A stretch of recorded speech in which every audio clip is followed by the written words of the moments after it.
Suis-je une personne conflictuelle ou le conflit est-il simplement un élément de nos vies de tous les jours? Le conflit est-il nécessairement violent et agressif? Ou au contraire, est-ce qu'à travers le conflit, je peux trouver la paix? Toutes ces questions, on va essayer d'y répondre aujourd'hui dans notre épisode dédié au conflit. Allez, place au générique.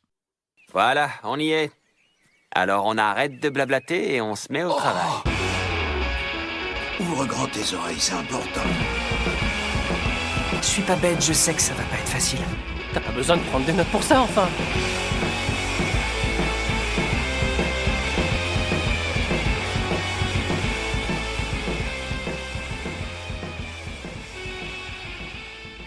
Bonjour à toutes et à tous, bienvenue sur ce nouvel épisode de Entrepod.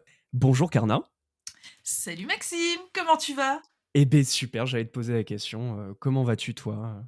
Écoute, ça va, il fait pas trop froid, il fait un peu moche, mais ça va. C'est Ça vrai, va, c'est ça vrai, va. il a neigé il y a pas longtemps. Oui, oui, et figure-toi que je suis allée promener mes chiens sous la neige. C'était extrêmement drôle parce que autant l'un se cassait la binette, autant l'autre s'amusait à faire des drifts et à manger la neige en même temps. En mode, Tokyo Drift, toi-même Exactement. tu connais. Je te laisse deviner lequel des deux était en mode pile électrique, je mange la neige parce que c'est trop bien, et lequel était en mode non, s'il vous plaît, il fait trop froid au patoun. Je préfère préserver l'anonymat, mais je vois très bien de quel chien tu parles. Alors, outre cette petite parenthèse, aujourd'hui un épisode, court, notre premier épisode court et qui sera porté sur le thème du conflit. Alors, quoi de mieux que commencer les hostilités, sans mauvais jeu de mots, avec une question qui a du punch? Karna, est-ce que t'es une personne conflictuelle? Et ben en fait, oui, plutôt. Alors, Ok. fondamentalement parlant, je suis pas forcément quelqu'un d'hyper agressif. Mais disons que, je suis très, j'ai un très fort caractère. Ouais. J'ai un très fort caractère, donc je me retrouve très facilement au milieu de conflits, que ce soit des conflits, d'idées ou, même, parfois, bah, des conflits physiques malheureusement. Parce que, ben, ça m'est déjà arrivé. Donc, selon toi, le conflit, c'est avant tout. Enfin, ça peut être un conflit d'idées, mais aussi physique. Complètement, complètement. Pour Très moi, le bien. conflit démarre en fait par un manque, alors je vais essayer d'être la plus concise possible, parce que l'épisode n'est pas censé être hyper long. Mais pour moi, un conflit démarre par une opposition d'idées Mhm. et peut malheureusement être amené à un conflit beaucoup plus physique où l'intégrité des deux parties ou plus peut être mise en danger. Alors c'est très drôle parce que, comme tu le sais, désormais, heu, le début de nos épisodes commence toujours par, la définition du terme que l'on va étudier et au final, bah, c'est un peu ça en fait, le conflit. Ouais, Comme d'habitude, on prend les définitions du dictionnaire du Robert et du Larousse, et effectivement, bah, qu'est-ce qu'un conflit selon ces 2 dictionnaires? Bah, premièrement, c'est la rencontre d'éléments de sentiments contraires qui s'opposent. Ça peut être 2 personnes distinctes, comme être un conflit intérieur et on va parler d'antagonisme entre des forces contraires. Voilà. c'est ça. Mais c'est aussi, et enfin, quand tu regardes la définition du mot conflit, tu as aussi souvent cette association à l'idée de la guerre. Ouais, totalement. Pourquoi? Parce que généralement, en fait, un conflit, en tout cas un conflit politique, et par politique, ça peut être un conflit, religieux, ça peut être un conflit, de territoire, bête et méchant, ça peut être un conflit, pécunier également. Eh bien, ça peut amener des États à, se s'affronter, en fait, tout simplement sur le terrain Totalement. de la guerre et sur le terrain des armes. Parce que le politique, avant tout, c'est les choses de la cité, dans Totalement. sa C'est la racine, gestion du citoyen. étymologique. Exactement. Donc, effectivement, le conflit, c'est un rapport de force, plus ou moins égal entre, 2 personnes et est-ce qu'on peut le ramener au manga? Mais c'est ce qu'on va voir, tout au long de cet épisode. Mais avant toute chose, ce qui est assez drôle, c'est que quand on pense manga, on peut très facilement, hein, arriver à cette notion de conflit, dans le sens où il y aura toujours une notion d'antagonisme, de lutte, d'opposition entre, notre héros, notre Mmh. héroïne, son groupe de héros et des forces, alors ça va être, très, caricaturalement, pardon, les forces du mal, mais voilà, toujours y avoir une idée de ne pas être d'accord, avec quelque chose, quoi. Complètement. Après, ça dépend vraiment des mangas. T'en as qui, pour le coup, très, tranche de vie, ne sont pas forcément dans cette optique de conflit. Je vais par exemple penser à, Deep Sea Aquarium Magmel de chez Vega Dupuis, qui est Totalement. beaucoup moins dans le conflit. Il y en a un petit peu, mais qui est beaucoup moins dans le conflit que d'autres mangas. Par contre, effectivement, tu as des typologies de mangas, des genres de mangas qui sont exclusivement basés sur le conflit, où le conflit, ben, c'est vraiment le cœur de l'histoire. On va retrouver ça, par exemple, bah, dans le shonen negetsu, tout Bien sûr. simplement, ou dans le furio, de Ouais. manière générale. Le furio, si on regarde, c'est le conflit, quasi systématique, et le Mmh. shonen negetsu, l'histoire évolue selon les conflits et les affrontements que, le héros et ses compagnons vont mener. Ouais, totalement. Et ce qui est assez drôle, c'est que l'aventure, par rapport à l'épisode précédent sur le mythe Mmh, du héros, l'aventure, donc qui est le genre du shonen neketsu, tout à fait. c'est sa base, c'est la relation conflictuelle qu'il y a avec une situation donnée, qui va Exactement. couper avec le naturel, de sa vie passée. Ouais, tout Et à fait. ce qui est assez drôle, c'est que, pour continuer sur cette lignée, le conflit, on peut souvent l'assimiler avec un manque d'empathie. Mmh, On va dire, je suis, le héros de shonen classique, c'est ça. je suis là pour défendre la veuve et l'orphelin et le méchant très, très méchant, lui, il est là pour conquérir le monde. Mmh, Et c'est ma position en tant que héros, de shonen qui va essayer de lutter contre ce manque d'empathie, et pour autant, finalement, si on prend de la hauteur par rapport au bien ou mal assez classique, finalement, c'est juste une lutte entre 2 égos mmh. qui ont 2 conceptions très différentes de la réalité. Tout à fait. En fait, ce qui est intéressant, pour le coup, pour la préparation de l'épisode, je me suis maté, plusieurs TEDx sur le sujet, et tu as, Laurent Guivogne, si je ne me trompe pas, qui explique justement que le conflit n'est pas forcément négatif. Le conflit, c'est juste un désaccord qui nécessite un ajustement. Donc là, on en revient à cette histoire d'empathie, c'est-à-dire qu'aujourd'hui, on va limiter en fait le conflit à un manque d'empathie. Mmh. Concrètement, nous, dans notre psyché, dans notre idée collective, le conflit, c'est forcément un manque d'écoute et un manque de tolérance de la part d'un parti vis-à-vis d'un autre et réciproquement. Ouais. Sauf qu'aujourd'hui, en préparant l'émission, moi, je me suis rendu compte d'une chose, c'est le conflit, c'est effectivement un désaccord. Et dans sa vidéo, dans son TEDx, Laurent Guivogne donne un exemple très concret, très terre à terre. Ma femme veut aller faire du shopping, mais moi j'en ai pas envie. Conflit. Ouais. Mais pour le coup, en fait, il va juste falloir en fait échanger pour se mettre d'accord. Le problème du shonen negetsu aujourd'hui et du furio, c'est que le conflit est systématiquement un manque d'empathie, Donc ou le presque. conflit serait violent, enfin, pardon, le conflit serait violent, serait négatif, en fait. Exactement. Il n'y a que quelques mangas où, au final, moi, je le ressens différemment. Je pense par exemple à Naruto, Mmh. où au final, Naruto, alors on en parlera dans l'épisode dans un des épisodes à venir, pardon. Naruto est un personnage extrêmement naïf. Il est très candide. Il est fondamentalement bon, à l'image de Luffy. Et à chaque fois qu'il affronte un adversaire, il essaye d'établir une connexion, un dialogue avec son adversaire pour mieux le comprendre. Ah bah, oui, oui, totalement. Bah, c'est le premier, dès le premier arc, il y Mmh, a ça. tout à fait. Si on prend, Zabuza et Haku, Mmh. alors effectivement, il y a du combat, il y a de la mise en scène, mais ce qu'on va retenir à la fin, c'est le changement de regard qu'a Zabuza par rapport à ce qu'il a vécu et la manière dont il conçoit tout ce qu'il a fait jusque-là. Et Haku, même, va rejoindre, on va dire, le camp du bien, tant et si bien qu'il y ait un camp du bien et un camp du mal. Totalement, c'est ça. Encore une fois, le bien et le mal, c'est très subjectif. On en Ouais. a parlé dans le premier épisode, ça dépend de tellement de facteurs, de ce que tu as vécu, des expériences que tu vas vivre, des traumas que tu vas engendrer, etc. Le bien et le mal, c'est totalement subjectif, ça dépend de ta culture, etc. Et aujourd'hui, en fait, on se rend compte que dans les histoires de manière générale, dans le manga, on est quand même dans des schémas très classiques du bien et du mal. Sauf, par exemple, bah, dans Naruto, dans My Hero Academia ou dans One Piece, qui se sont amusés à rebattre les cartes en disant: «Bah non les gars, en fait, le bien et le mal, bah, ça dépend de votre point de vue, ça dépend de votre positionnement».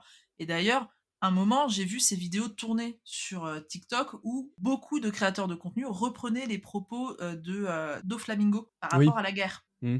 Qui expliquait que dans certaines sociétés, bah, il y en a, ils ont jamais connu la guerre. Il y en a d'autres qui n'ont connu que ça. Mmh. Comment maintenant tu veux mettre ces 2 personnalités, ces 2 vécus en accord? Et c'est là où le conflit a toujours introduit une part de morale, c'est-à-dire la morale dans le sens, des valeurs et des fonctionnements qui sont C'est dépendants ça, d'une société. Ce qui est totalement. un conflit pour, une société donnée, par rapport à un système de valeurs, ne va pas en être un pour d'autres. Tout à Et fait. effectivement, c'est là où on revient à la notion de communication.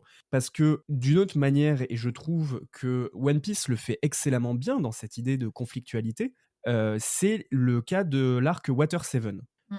Pour celles et ceux qui ne connaissent pas cet arc-là, Luffy et sa troupe, ses Nakama, ses compagnons, naviguent avec le Vogue Mary depuis un certain temps, et le Vogue Mary commence petit à petit à tomber en lambeaux. Usopp, lui, on va dire, est le propriétaire, plus ou moins, de ce bateau. En tout cas, il en est le charpentier. Et malgré ce bateau qui tombe en ruine, il ne veut pas l'abandonner. Mmh. Là où Luffy, lui, décide d'aller à Water 7, il me semble, justement pour avoir un nouveau bateau, un nouveau moyen de transport, etc., malgré toutes les aventures qu'il a vécues avec.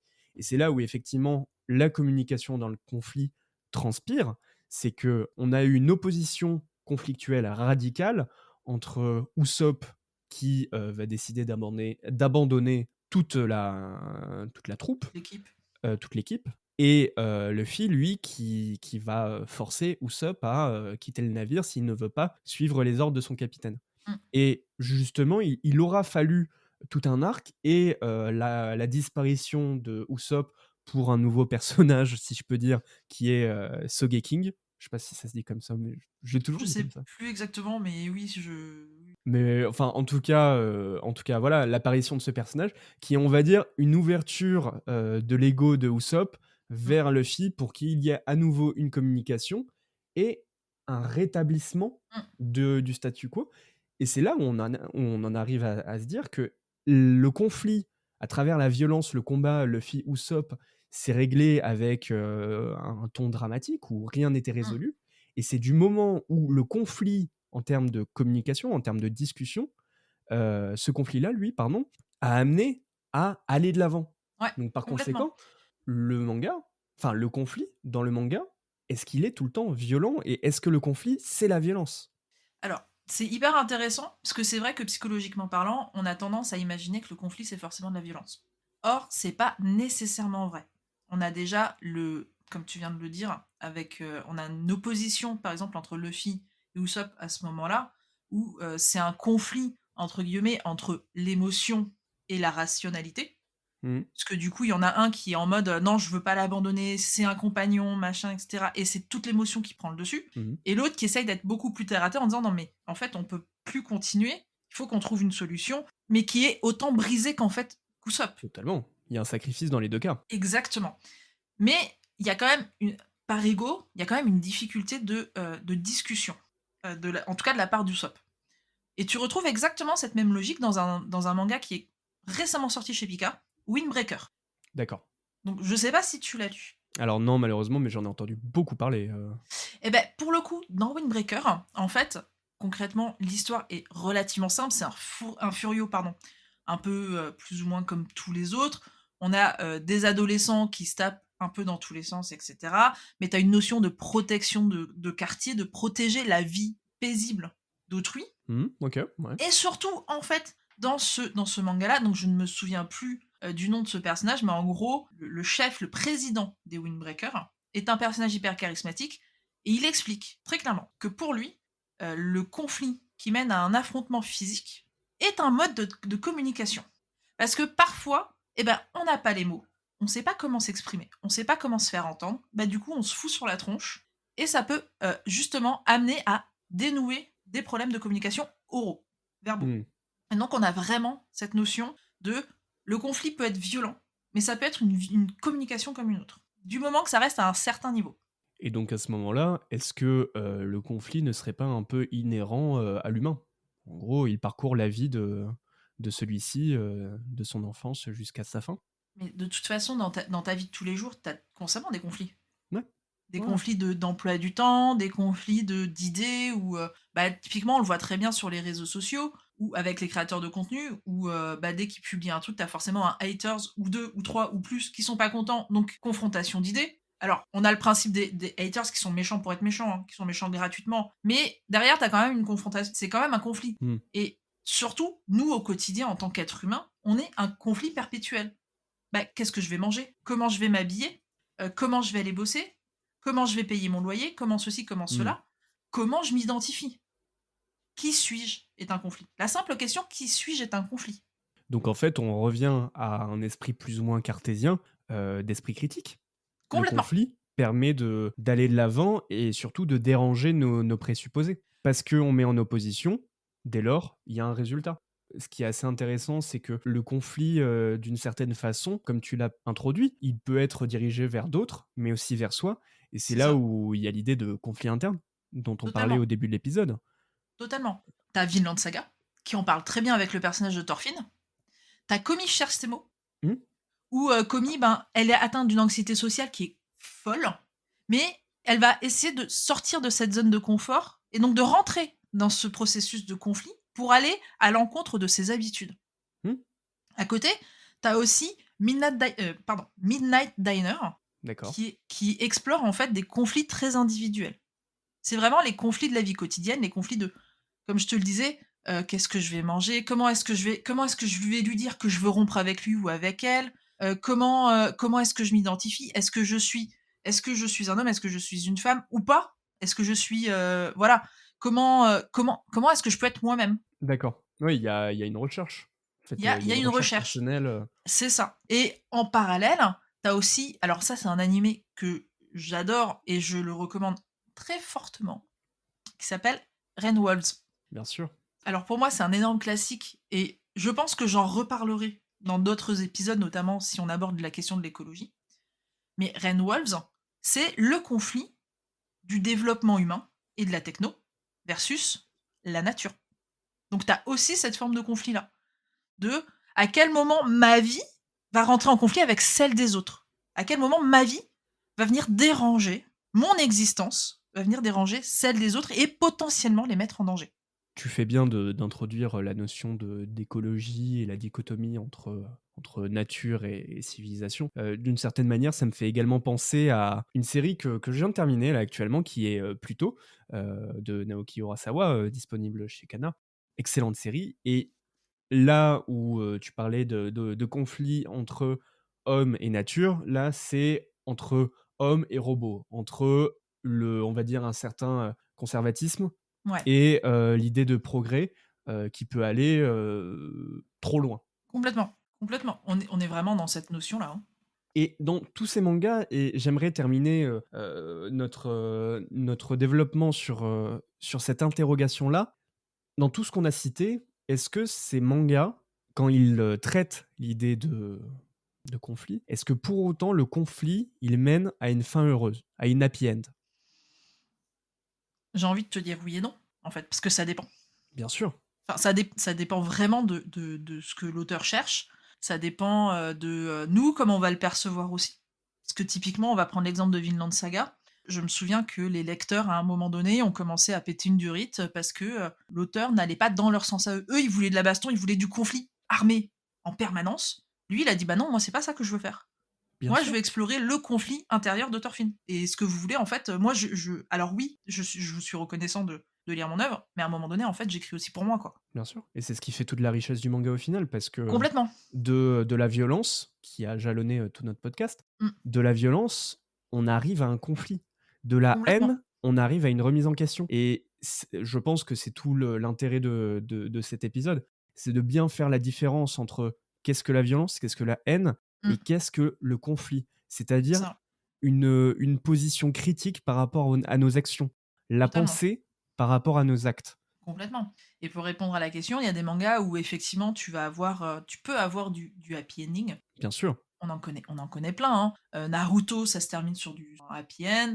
Je pense que One Piece se terminera sur une forme de happy end à sa sauce. Peut-être, Peut-être. Heu, Je ne sais pas. on verra, Justement, voilà, mais ça on reste de la verra. supposition. Voilà. Ça reste de la supposition pure, mais voilà, on en connaît beaucoup des mangas qui terminent sur du happy end, parce que on va pas se mentir, le happy end, carrément, ça fait du bien. On est dans un monde, enfin, on vit dans un monde tellement pourri que le happy end fait du bien au moral. Bien sûr. Mais en parallèle, t'as d'autres mangas où c'est extrêmement mitigé. Assassination Classroom, Sans spoil, bien sûr. sans spoil bien sûr, t'as une forme de happy end, mais t'as également le no happy end, Bien sûr. par Bah, ce qui exemple. fait, et ce qui permet justement de nuancer tout le propos. Complètement. Tu as, je sais pas si toi si tu vu le film ou si tu as lu le manga, je crois qu'il est chez Pika. Je veux manger ton pancréas. Alors pas encore, mais c'est sur ma watchlist, Alors, effectivement. pour le coup, je vais essayer de ne pas spoiler, mais dans, Je veux manger ton pancréas, tu as quand même un conflit qui est inhérent à «mes jours sont comptés». Mmh.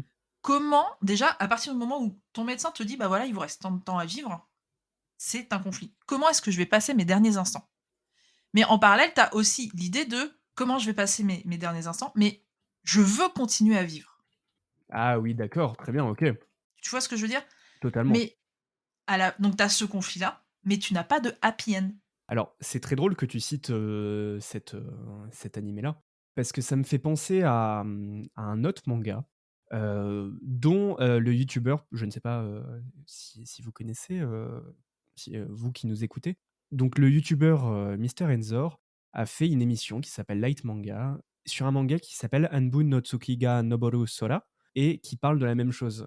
C'est, 6 épisodes, d'un animé où justement on est sur, quelqu'un qui sait que cette personne va mourir et il y a toute cette idée de conflit entre profiter des derniers instants, mais tout en sachant qu'il y a une épée de Damoclès. Mmh, Même si ce conflit existe, on dépasse encore cette notion de, conflit interne, esprit torturé, totalement.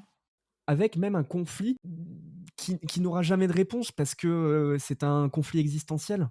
C'est Est-ce un que je conflit dois me laisser existentiel aller? et c'est un conflit auquel on n'est pas tous confrontés, en fait. Et totalement.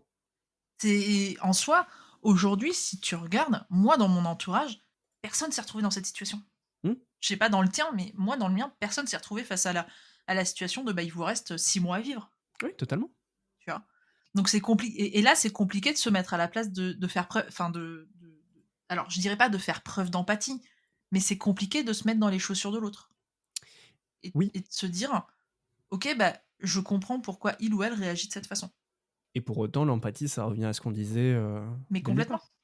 Du moment où il y aura l'empathie, le conflit va évoluer. Mais bien sûr, parce que de toute façon, l'empathie, c'est pas simplement se mettre à la place des autres, c'est se dire: «OK, la personne en face de moi réagit comme ça par rapport à ce que je viens de lui dire. Mais quelle est la raison? Quelles sont les raisons inhérentes à cette réaction? Pourquoi est-ce qu'elle réagit comme ça?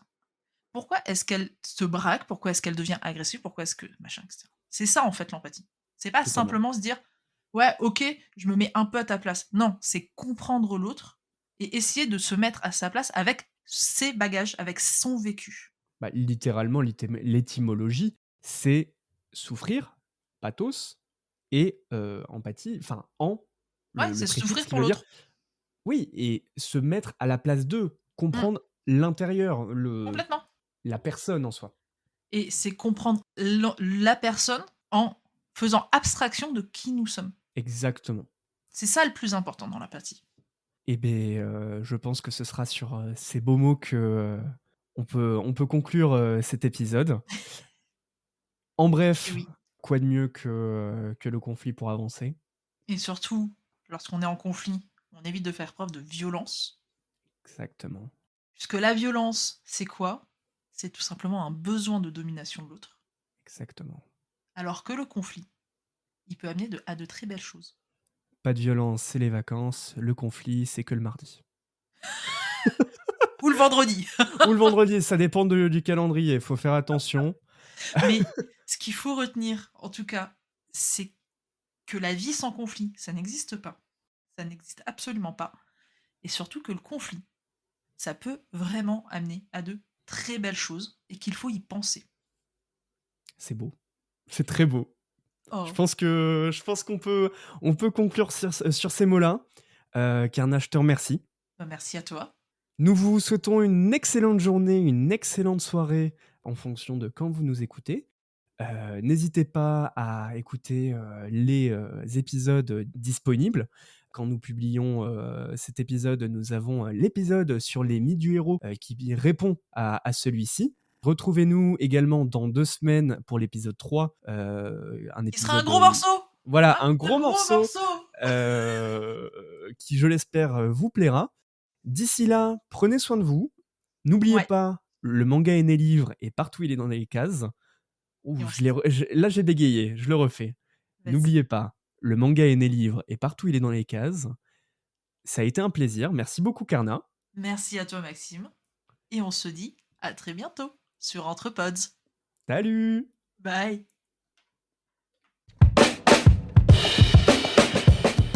L'épisode vous a plu? Vous souhaiteriez en apprendre plus? Alors n'hésitez pas à nous rejoindre sur Instagram, Threads et TikTok. De la part de toute l'équipe, nous tenions à vous remercier sincèrement d'avoir écouté ce podcast. Prenez soin de vous, n'arrêtez jamais de lire et à très vite pour discuter entre pods.